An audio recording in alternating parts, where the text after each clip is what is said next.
I'm saying that your wife ought to feel that you don't think anybody else in the world is pretty married. I mean that. I mean that.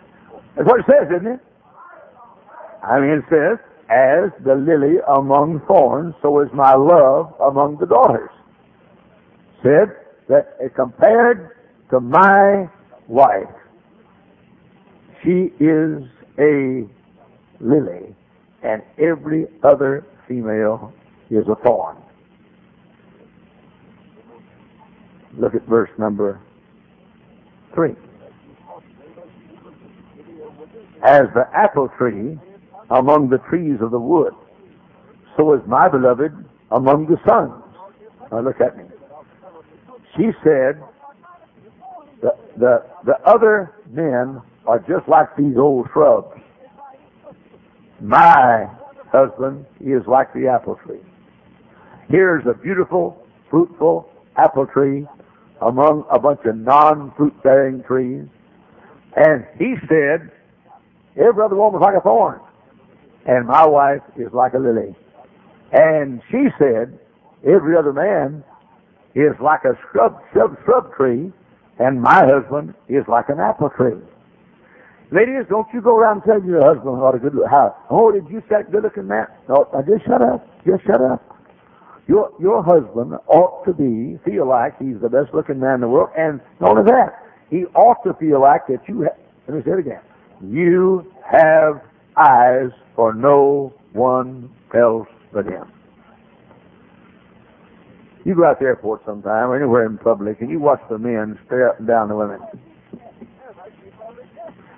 Now, if I'm at the airport, I won't look at a woman, I open my Bible right there.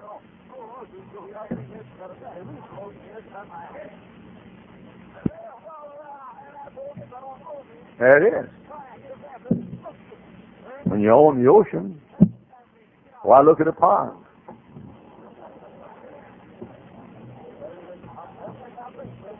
When you own the lily, why look at the thorns? When you own the apple tree, why look at the shrubs? Now I'm trying to say that this old country is built. I can't find a Song of Solomon, all these outlines here now. It's somewhere in this book. This old country is built on trying to get every man look at every naked, half-naked female he can. I want to tell you a statement that I don't like. Fellow says, and I've known fellows say this to their wives. You know, honey, it's hard for me to keep my mind clean with all these half-naked women around. Now you need to get on your knees and pray a little bit. You need to look at your wife a little bit more. I'm saying you don't have to have an eye for every woman, and you don't have to stare up and down every woman that you see that might be attractive.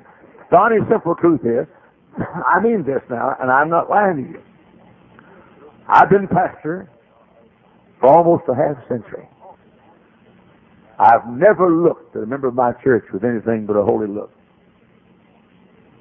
Now, you don't have to. Well, you say, I'm a red-blooded man. Then quit looking. So, he said, he made her feel like she was a lily, and every other woman was thought, no misunderstanding. I thank God for women in the church, and I think there's some lovely women in this church. But they should not be objects of anything other than a holy look. Like you look at a pretty flower, or a pretty painting, or something. But your wife ought to be, to you, the most beautiful thing in the whole world, and you get right with God, and she will be. And she ought to be convinced that when you're out with her or out without her, that you're not examining every female that you see, or any female that you see. He said, these other gals are like thorns compared to you, and you like a lily. She said, I know. She said, these other fellows are like shrubs compared to you, and you're like the apple tree. Now then, look at verse 3 again, please. As the apple tree among the trees of the wood, so is my beloved among the sons. I love this. I sat down under his shadow.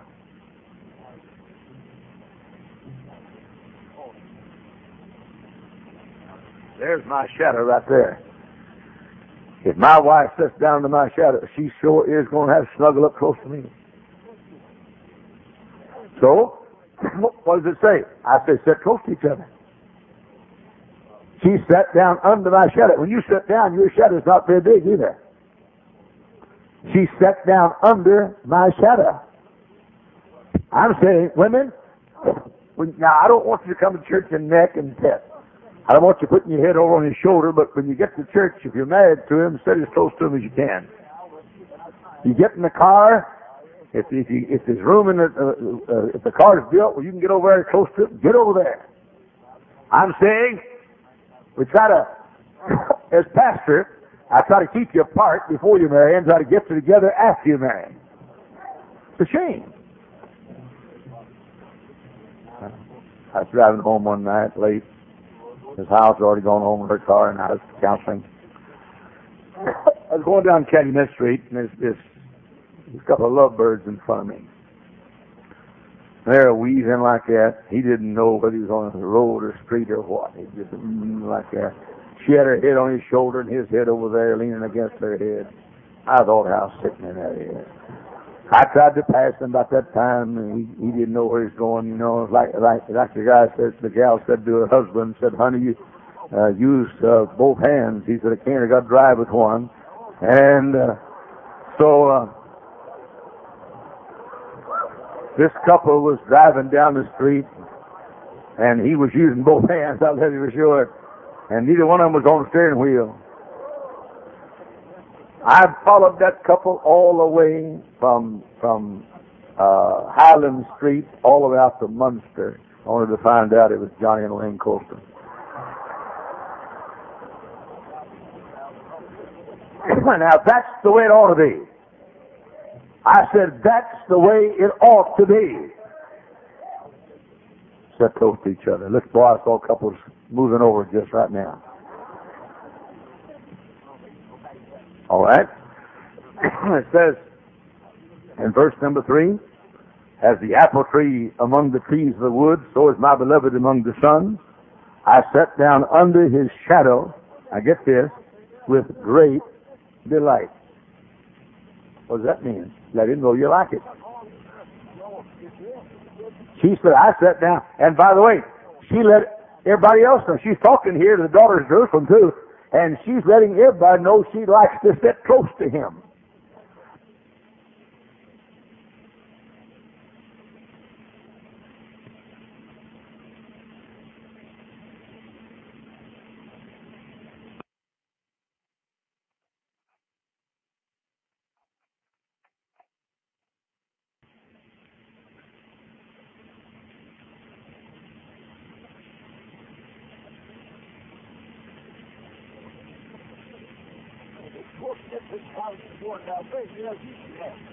Did you know your husband might want to know sometimes if you're enjoying being close to him?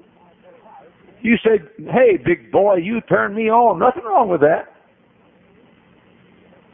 I mean, sit close to him and tell him you enjoy it, and then tell other people you enjoy being close to your husband.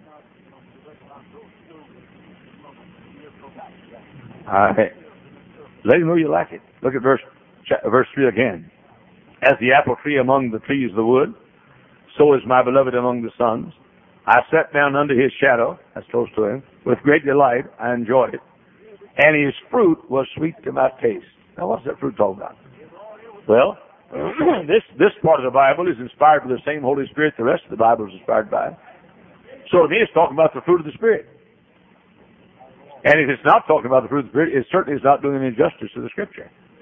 Now, what is the fruit of the Spirit? It says here, his fruit was sweet to my taste. You know what would be sweet to her taste? If you start living around her in the fruit of the Spirit. What is the fruit of the Spirit? Love. His love was sweet to my taste. What is the fruit of the Spirit? Joy. His joy was sweet to my taste. What was the fruit of the Spirit? Peace. His peace was sweet to my taste. Long suffering. His patience was sweet to my taste. Gentleness. His gentleness was sweet to my taste. Now I want to say this. Every man in this room ought to open the car door for his wife when folks are looking.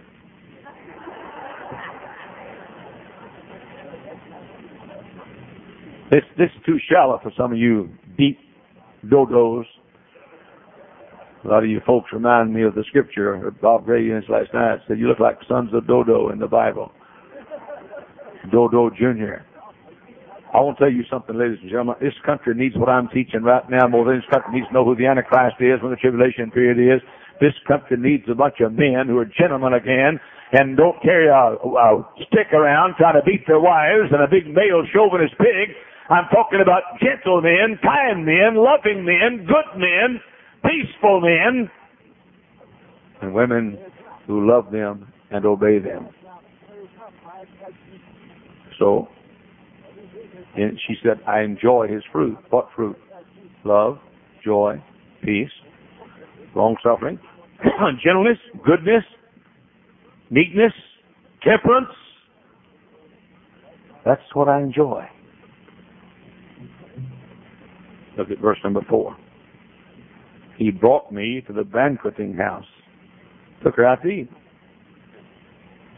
It's amazing. You know, the Bible, the most important thing about the Bible is what it says. I know theologians, so-called, self-styled, who will take that verse and exegete it. Well, that's talking about the marriage of the Lamb. And it's talking about the day when our great Savior is the bridegroom will take us to the marriage of the Lamb. Well, that's okay, but that's not going to do you any good now. Well, that's talking about the wedding feast. You wait the wedding feast, you'll starve to death between now and then. This verse teaches that this guy took his wife out to eat. That's what it teaches. What does it mean? Have a date with her. That's what it means. Have dates. Every man ought to have a date with his wife every week.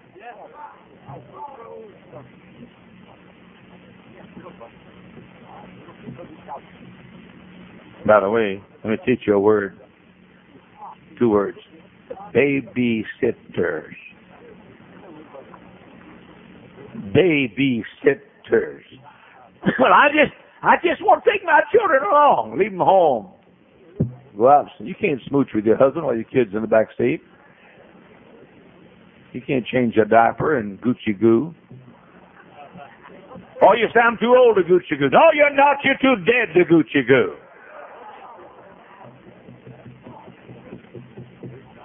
Preaching like this one night, and I said, you lost your first love. One gal hollered out and said, my husband lost his first team. And you've lost your sweetness and gentleness and kindness and goodness. Take her out to eat. I don't mean the McDonald's drive-thru.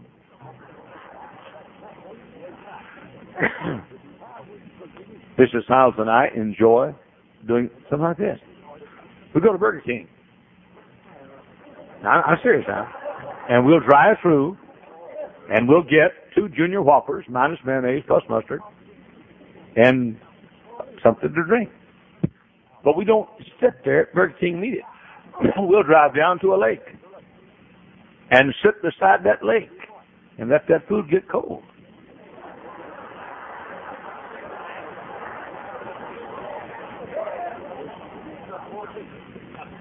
Now, but it says, he brought me to the banqueting house. And I like this last part. And his banner over me is love. His banner was love. His banner over me was love. What's she saying? She's saying, everybody in that restaurant can tell you love me. What's she saying? Everybody in that restaurant. His banner, he took me to the banqueting house, and he wrote on a big old banner, I love her. Now, I'm not saying you ought to do that, but I'm saying everybody where you go ought to know that you love her, and on your date, it ought to be obvious that you love each other, and you express you love each other, and she knows you love each other, and you make it public. So let her know that you love her. Now, look at it again. He brought me to the banqueting house, and his banner over me was love. Look, she's telling what happened last night. She said, my husband took me out to eat, and everybody there could tell he loved me. That's what she's saying. She's telling about it. Now, I do not believe for a single moment that any woman ought to ever tell anybody about the intimacies of her marriage. But I think you ought to let everybody know, if your husband loves you and tells you and treats you like that, I think you ought to let folks know your husband loves you and tells you and treats you like that. She said, guess what happened last night? He took me out to eat, and it was obvious to everybody there that he loved me. And I'm not talking just about smooching, though that's a part of it. And I'm not saying you ought to go to a restaurant and stick your head across the deal. I'm not saying that. But I'm saying there is a way that you can look at each other and talk to each other so that the people can say they love each other. You know, like to say, we took this cruise up to Alaska. And two or three good things about the cruise. In the first place, that's cool weather up there. And hardly anybody had on shorts. You saw less flesh than you'd see walking down the street. Secondly, most of the couples were middle-aged or older.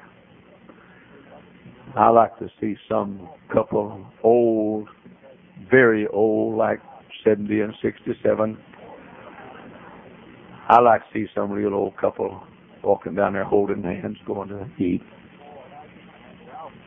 I like to see them taking a walk at night out on the deck of the ship, maybe his arms around her. And they don't know anybody's looking. Her arms around him. His banner over me was love. Well, you said we don't like to show off. You have to show off. If you're happy he loves you, tell somebody, he loves me. And fellas, it ought to be obvious in public. Now, again, I'm not talking about being disgusting and doing romantic things that are left to do at home.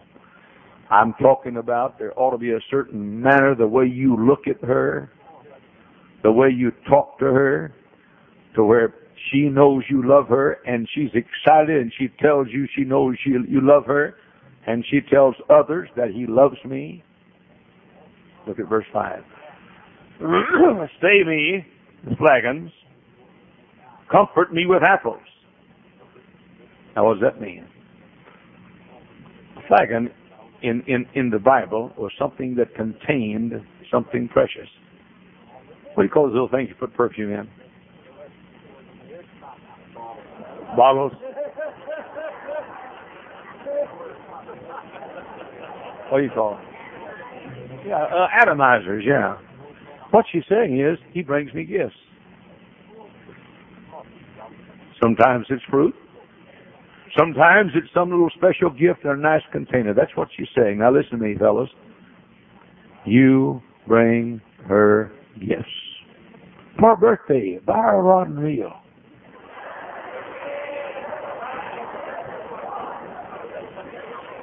Or a season ticket to the football game. Things that women like. That's the question. How long has it been since you, no special day, not Valentine, not a birthday, not Christmas, not an anniversary, for no reason at all, he brought a gift home to your wife? How long has it been, Brother Roy, since you went to the cemetery?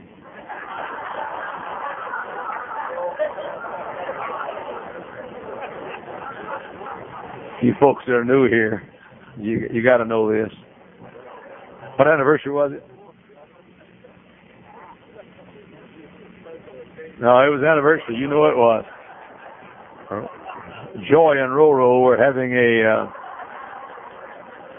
anniversary. And Roy had his son with him. And it was dark. He had forgotten the anniversary. Oh, my soul, he said.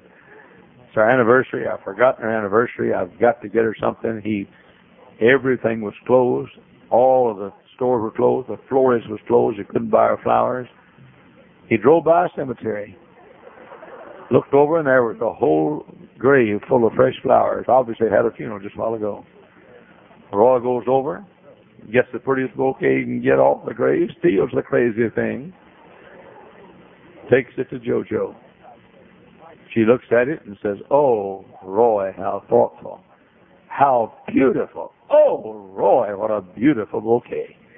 He said, "Thank you, thank you, thank you, thank you." Said, "Roy, where did you get that bouquet?" His little boy said, "Out where the dead people live."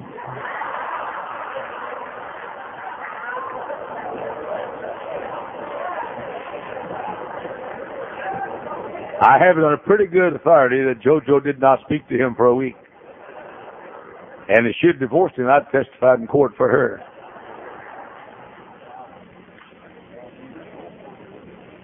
How long has it been since you brought your wife a little gift?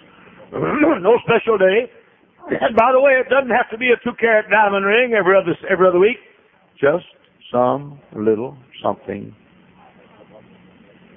I keep my eyes open everywhere I go, just in case I see something that this house might like a carton of Reese peanut butter cups.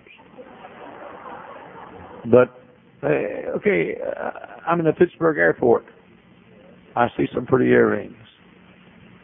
If I can, I'll buy them, bring them home. I'm not a good example of this, but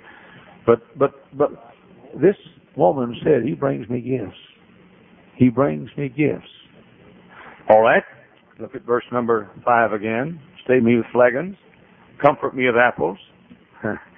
I love this. "For I'm sick of love." She's not talking to him now. She's talking to some gals, and she says, "I am lovesick." Tell other people that you love the guy. Let them know, and let him know also. But I am sick of love, or I am lovesick. I wanted to get to verse number 6 because I like this one. "His left hand is under my head, and his right hand doth embrace me." Now, in the Greek, that means hug and kiss. Now, that's what you do. I'm not going to embarrass this house, but you take your wife, go home, and just put your left hand under her head. Now, just put her head there in your left hand, and then embrace her with your right hand. And you're going to find your lips are not very far apart.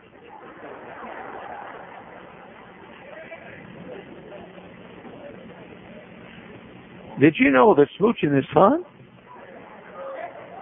3 of you know that smooching is fun.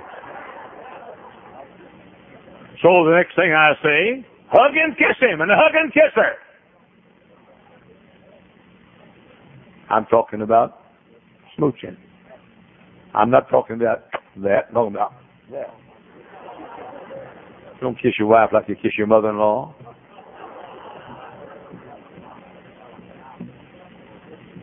I promise you this. Let me just read to you what I've given you so far tonight. Tell her how pretty she is. Tell him how handsome he is. Dress attractively. Use perfume and cologne. Have an attractive bedroom. Have a nice, clean house. Make her feel important if she's the prettiest thing in all the world. Make him feel important and handsome. Make her feel as though others are thorns in comparison to her. Make him feel that others are shrubs compared to apple tree as far as compared to him. Sit close to each other. Let him know that you like it when he sits close to you. Enjoy his fruit, and fellows, that means love and joy and peace and long-suffering and gentleness and goodness and kindness and meekness and temperance. Now, Miss Faith, of course. Have dates every week. Use babysitters. Tell others what he did. Let it be known that you love her. His banner over me is love. Let others know that he loves you and that he showed you he loved you.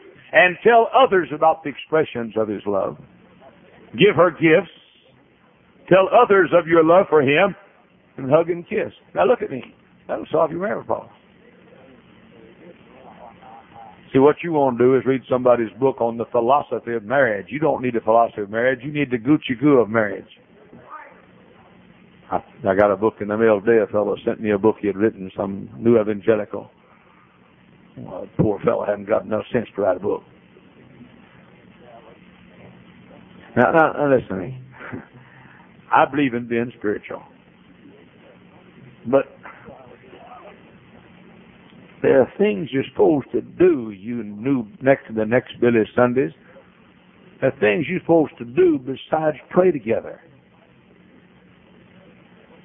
Said they that pray together stay together.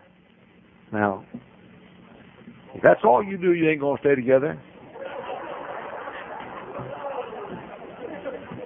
You see, you're not very spiritual. I'm smart. I'm S-M-A-R-T. And you're S-T-U-P-I-D.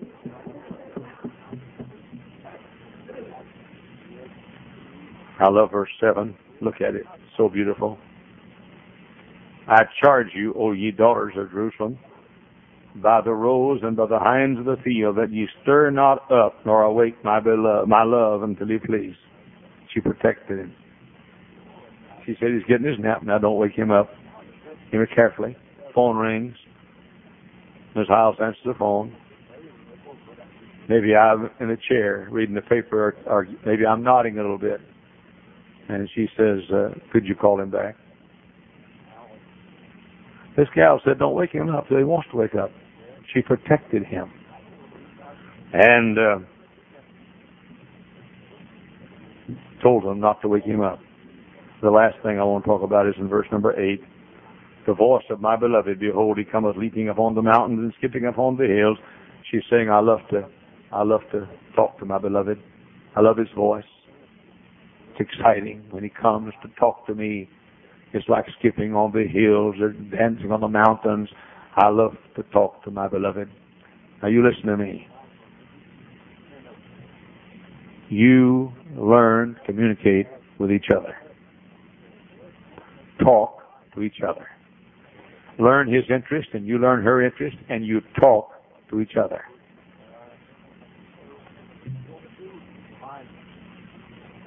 Communication. One of the most important things in marriage is communication. That means that you ought to not be just a dumb brunette, dumb blonde, dumb redhead. You ought to have some intelligence. You ought to read the paper, read the Bible, have some activities you can talk about, and learn to communicate and talk with each other. Now, I'm going to just read you again the things. You don't realize all we said tonight until I read the list to you. Tell her how pretty she is. Tell him how handsome he is. Make her think she's the prettiest woman in the whole world. Make him think he's the most fairest among women, as you please. Smell good. Good odor, perfume, cologne. Have an attractive bedroom.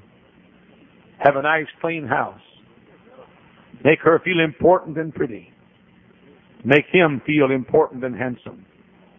Make her feel as though others are thorns compared to her as far as beauty is concerned. Make him feel that others are shrubs in the field compared to handsomeness as far as he's concerned. Sit close to each other. Let him know you like it when he sits close to you. Enjoy him. Enjoy his fruit, and that means you're supposed to give her the fruit of the Spirit: love and joy and peace, long-suffering and gentleness and kindness and goodness and all of the things that are fruit of the Spirit. Have dates every week. Now I'm talking about regular dates. I'm talking about the same time, same day, every week. Have regular dates. Now, wives, look at me. When he says, it's time to have a date, we're going to do so and so, don't you say, oh, I don't like to go there. I hope bed bugs will find a way to get to your armpits.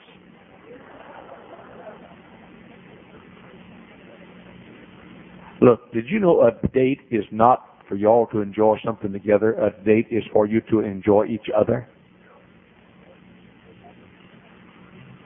I tell couples, if you don't have money to go out to eat, go down to the store and buy 2 pieces of bologna and 4 pieces of bread.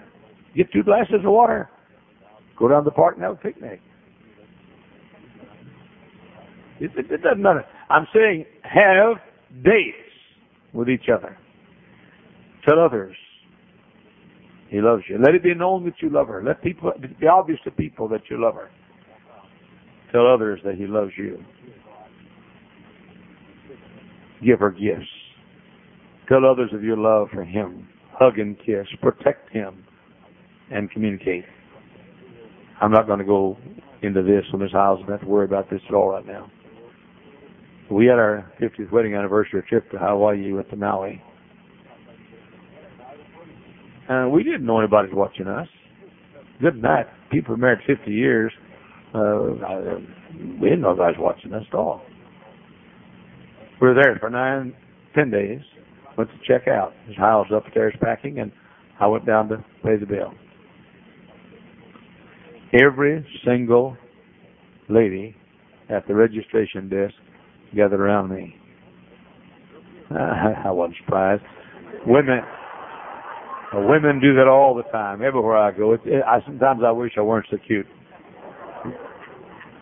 But I'll guarantee you there were 9 or 10 of them in that big hotel with hundreds of rooms.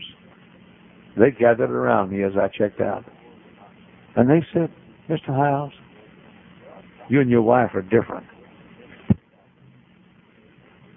3 different people, including the pilot on the airplane, asked us if we were on a honeymoon. With hair this color? Some of our teenagers came by one day at my office door. One of them said, what color was your hair? Yeah. 3 different people asked us if we were on a honeymoon. Now, they know we're not 18 years old. We can pass for 25, but not 18. Wait a minute. They said, these ladies gathered around us, me, and they said, Mr. Hiles, you're all different. Your wife wears the prettiest skirts. And we understand that this is your 50th anniversary trip. They said, we're amazed. Said, everywhere you've been around here, you've been holding hands. Now, we didn't say, they're looking. Let's hold hands. They're not looking. We didn't say that.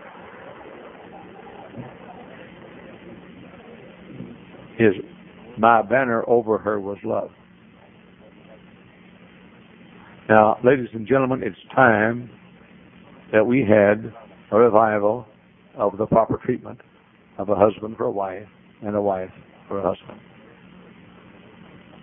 I'm not setting myself up as an example at all. I'm setting this couple right here up as an example.